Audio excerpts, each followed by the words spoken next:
Ayun, good morning, good morning. Morning sa inyo. So, eto. Ilang may pagkakataon kasi nagkakaproblema ako sa cellphone.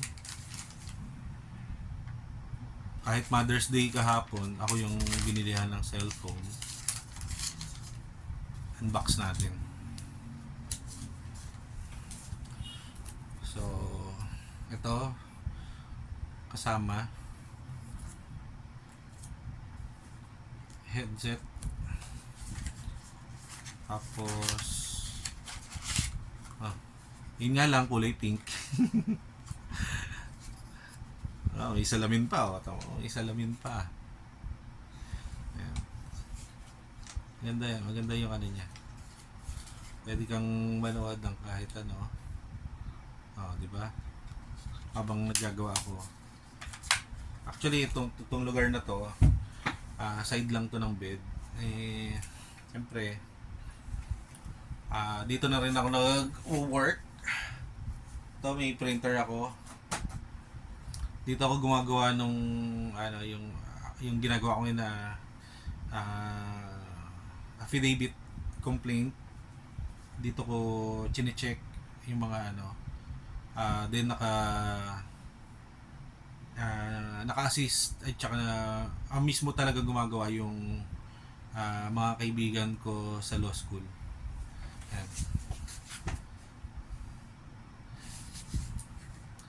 So ito yung yung mga bigay kasama.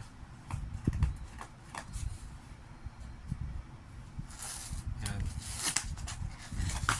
Ayan po.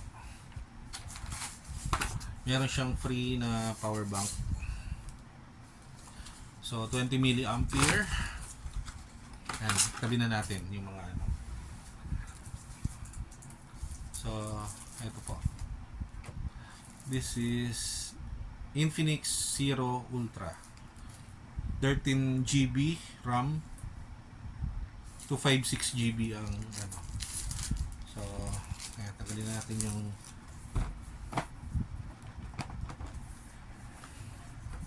bigat nito kumpara dun sa ibang phone. Ayan. Kasi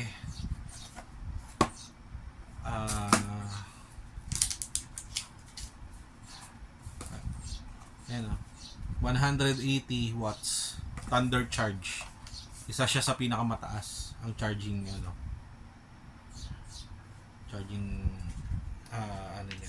capacity. So screen protector,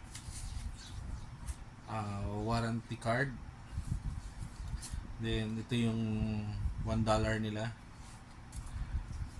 then limited edition, NFT, then kasama dito yung jelly case nya, then ito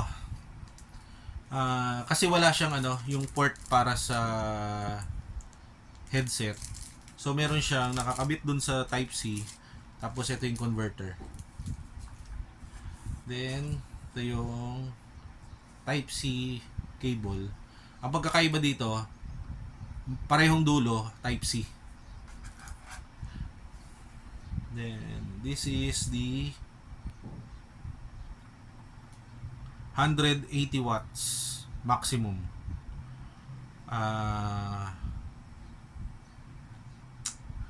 Lakas. Output nito is 5 volts to 5 volts 3 amperes or 4 to 20 volts 9 amperes. So switching yung niya. Basta na-detect niya yung phone. Ito siya, specific charger para sa phone natin. Ayan. Bigat. So, gilid muna natin. Dito na tayo. Wow. Laki ng camera, oh. Ganyan kalaki yung camera. This is 200 megapixel. Ayan. 200 megapixel OIS. Ayan. Sa mga cellphone, ito yung highest resolution. Tapos naka-Dimensity, MediaTek Dimensity 920. So lakas ng processor nito. 5G. 120 Hz refresh rate. 3D curved glass. Kaya lang. Tanggalin natin ha. Kadikit kasi eh. Ayan.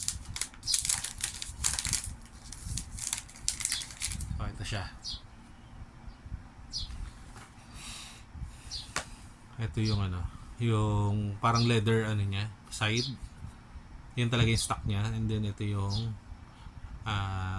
body. O, diba? Ganyan kalaki. Ang linaw. So kahit hindi ko birthday at Mother's Day kahapon, ako pa yung binilihan. Yan. Ang ganyan siya kalinaw. O, ayan, makikita mo.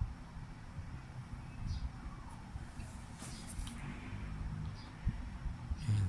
Sobrang linaw ng camera niya.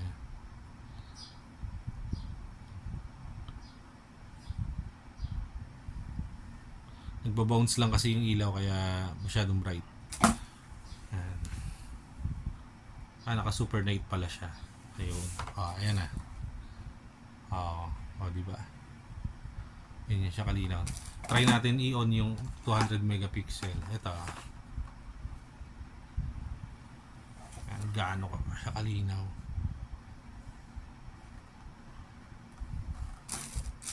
So, try natin to.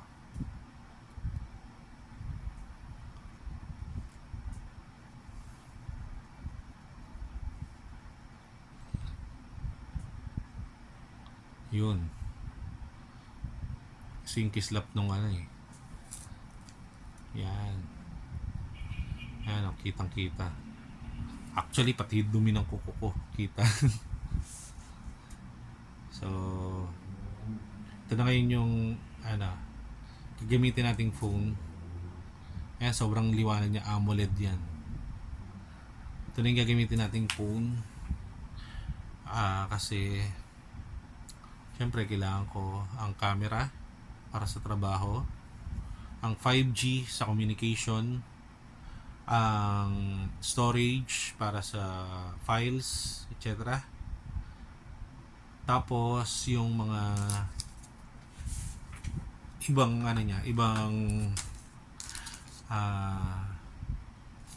qualities and characteristic nitong phone na to. So ayan.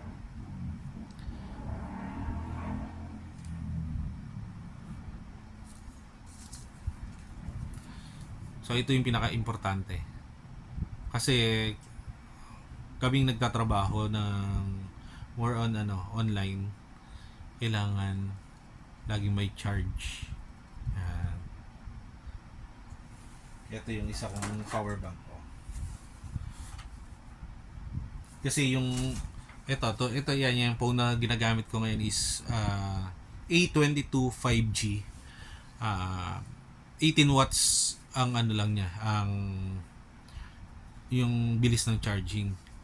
So ito is 180 watts times 10. So siguro mga 30 minutes full charge na yung tong phone na to. Full charge na tong phone na to. So yun. Thank you sa nagregalo.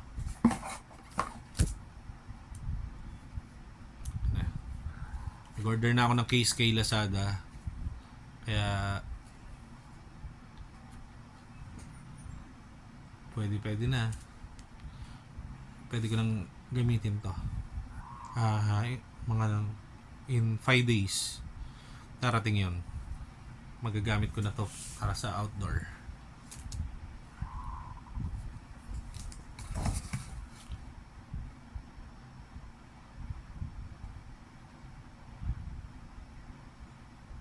So yun lang yung yung specs nito.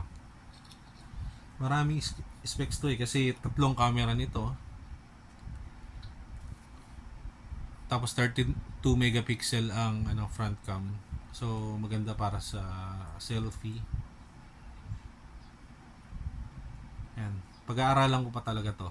Kasi ngayon lang ako gagamit ng ng ibang phone, ibang brand kasi iba yung ito ay kakaiba pagdating sa Samsung. So yun lang.